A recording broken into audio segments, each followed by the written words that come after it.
네, 월요일의 고정 코너 친절한 경제시입니다. 박주원 지속가능경영재단 이사 스튜디오에 모셨습니다. 어서 오십시오. 안녕하세요. 반갑습니다. 미국이 뭐 인플레 감축법을 통과시키고 그래서 한국 같은 경우에 당장 전기 자동차 배터리 시장 뭐 큰 타격이 있다 이런 얘기들이 나오고 있습니다. 네. 하여튼 이 얘기부터 한번 해보죠. 네. 인플레 감축법 소개 좀 해주시죠. 이게 이제 되게 재밌는 게 원래 그 바이든이 대통령 당선된 다음에 아주 거시적인 정책을 만들었거든요. 네. 그게 원래 인플레 감축법이 아니고 흔히 뭐 BBB, 트리플 B 그래서 이제 영어로 이제 뭐 빌드백 베터라서 더 나은 재건 이런 거를 원래 만들었었어요. 근데 토탈 규모가 10년 동안 3조 5천억 달러. 그러니까 한국 돈으로 보면 거의 4,500조 정도 되는데 이 중간에 추진을 하는데 민주당의 한 상원의원이 반대를 하는 거예요. 네. 근데 원래 지금 상원의원이 50대 50이거든요. 그 민주당하고 공화당하고. 그래서 나중에 이렇게 50대 50 올라가면 결국 상원에서 캐스팅 보드로 하는 거는 이제 부통령이니까 요거 되겠다 했는데 여기 조맨친 의원이라고 이 사람이 자기 이 석유하고 정유회사 이 화석 연료 회사들이 많은 곳에 지역구로도 의원이 있었어요. 지역구 이익 때문에요. 네. 네. 그래서 이 사람이 아주 극렬하게 반대를 하면 이거 올라가면 통과가 안 되잖아요. 그렇죠. 그래서 이 한 사람 때문에 이름도 바꾸고 네. 그러니까 이 사람이 주장한 게 뭐냐면은 규모도 축소하고 다음에 저 기후 변화라는 말 쓰지 마라. 기후 변화라는 말. 그다음에 석유회사 시추하는 거 장려금도 줘라. 뭐 이런 식으로 해서 규모도 대폭 줄고 내용도 이상하게 된 인플레이션 감축법으로 이름이 된 거예요. 기본적으로 바이든 대통령의 의지는 기후 위기에 능동적으로 대처하기 위한 거였지만 그렇죠. 조금 사이즈도 줄어들게 되고 맞아요. 방향도 좀 틀게 네. 됐다. 네. 그래서 이제 구차하게 내세운 게 현재 인플레이션의 주요 원인이 화석 연료 때문인데 네. 신재생 에너지를 지원해주는 법안으로서 인플레 잡겠다. 그래서 제목을 인플레이션 감축 법안으로 된 거예요. 근데 그 안에 보면 또 석유회사 장려하는 금액도 약간은 들어 있어요. 네. 되게 좀 웃긴 거예요. 그래서 미국 언론에서는 이게 무슨 인플레이션 감축법이냐. 그래서 미국 언론에서는 뭐 그냥 기후 변화 정책이다, 법안이다 이렇게 불리기도 하더라고요. 아니 그래도 뭐 미국이 탄소 발생도 굉장히 많이 하는 나라인데 그럼요. 하여튼 네. 대통령이 기후 위기에 대해서 좀 더 능동적으로 대응하겠다는 건 네. 우리가 미국 국민이 아니지만 네. 세계 인류로서 반가운 일이고 그렇게 가야 되는데 네. 문제는요. 네. 이게 한국 경제에게 좋지 않은 영향을 미치기도 하네요.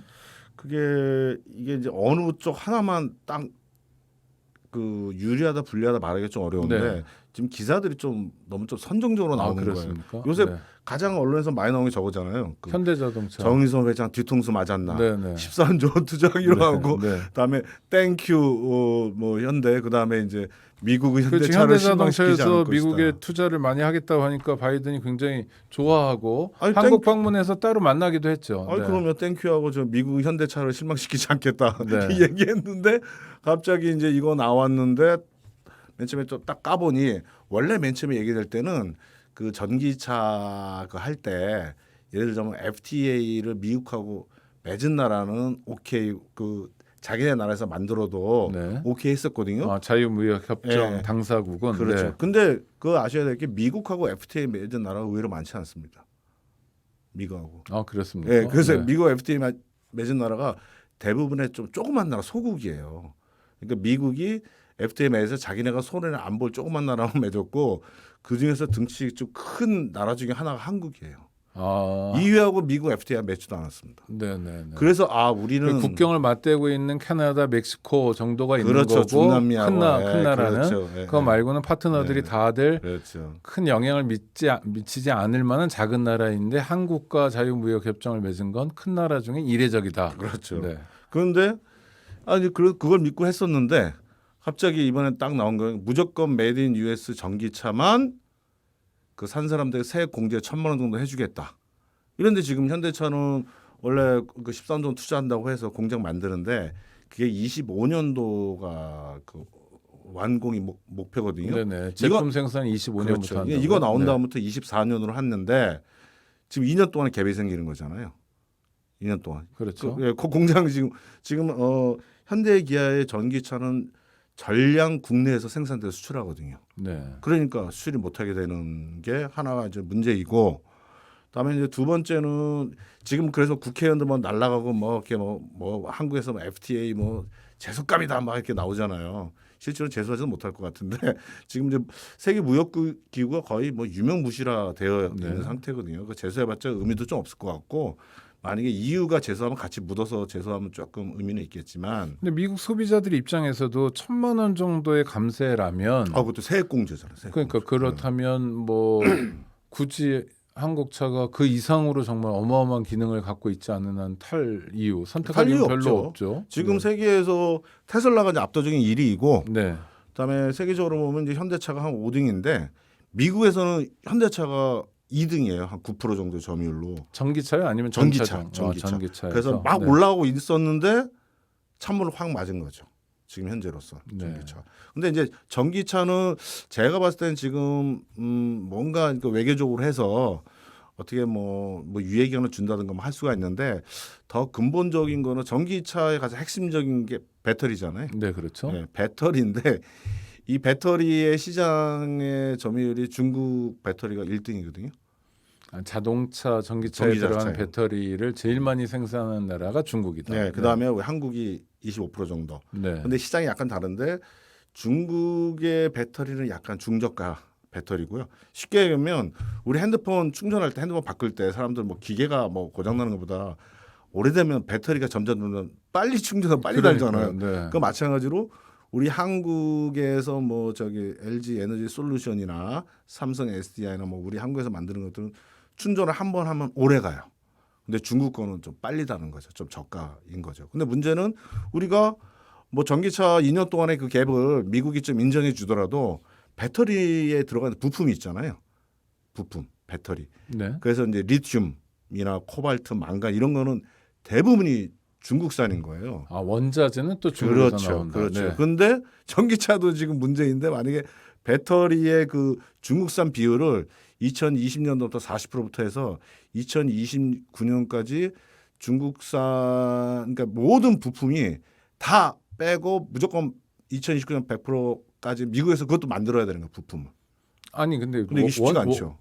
원자재는 그렇죠. 원자재는 생산이 돼야 가능한 거잖아요. 리튬이 그럼 중국에서 주로 나온다고 말씀하셨는데 그러니까 중국에서 재련돼서 그러니까 중국도 아프리카나 남미에서 갖고 네. 와서 재련해 갖고 배터리 만드는 건데 네. 그 배터리의 부품을 대부분의 전 세계 모든 배터리 만드는 업체가 중국에서 수입하거든요. 그러니까 그걸 어떻게 미국이 갑자기 대처할 수 있나요? 그게 쉽지가 않은 거예요. 그래서 그러니까 일종의 그런 횡포에 지나지 않을 가능성이 높아지는 것 같은데. 그래서 지금 문제는 예를 들어서 코발트나 망간이나 리튬이나 이런 원자재를 중국이 전 세계에 네. 아프리카나 남미나 이런 데 그 입도 선매를 해서 장기 동안 완전히 다 그냥 다 싹쓸이해서 구매해놨거든요. 어느 탄광에 10년 채굴권 그렇죠, 이런 그렇죠. 식으로 거래를 해놨다는 그렇죠. 거죠. 그거의 원자재를 한국이 갖고 오는 것도 문제인데 이게 이제 리튬이나 코발트 같은 거는 원재료를 갖고 와서 재련을 해서 배터리에 넣거든요.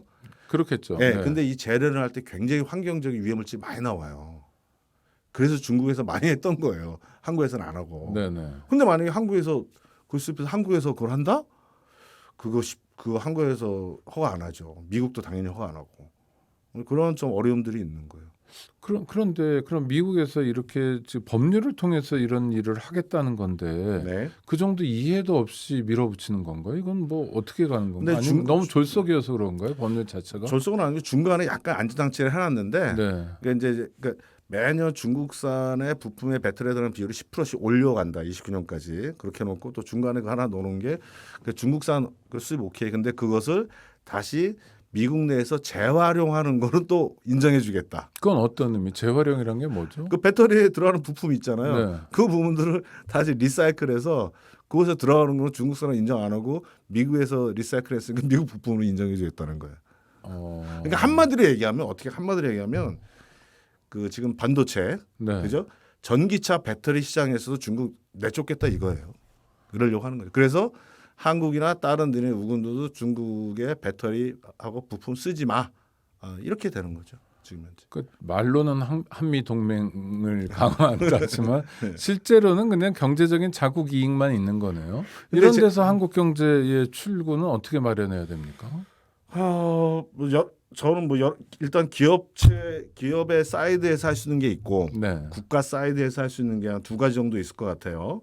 근데 이제 기업체에서 사이드에서는 결국은 미국 말고 다른 시장을 개발을 하는 거, 그렇죠? 예를 들자면은 저기 뭐 EU나 그다음에 이제 인도네시아나 남은 이제 요즘 남미 쪽이 좀 사정이 안 좋습니다만 하여튼 근데 미국이 인구 3억이나 되는 어마어마한 시장인데 그냥 포기하기는 어렵잖아요. 그게 잘 안 되죠. 쉽지 네. 않죠. 솔직하게. 그래서 구매력도 다음에 이제 있고요. 국내 시장의 전기차들을 확대하거나 이제 그래야 되는데 그것만으로 좀 잘 안 될 것 같고. 근데 지금 보면은 어떤 게 있냐면은 이 배터리가 전기차가 좀 작으면 전기차로 다 커버가 되는데 예를 들면 큰 차 있잖아요. 화물차 같은 거.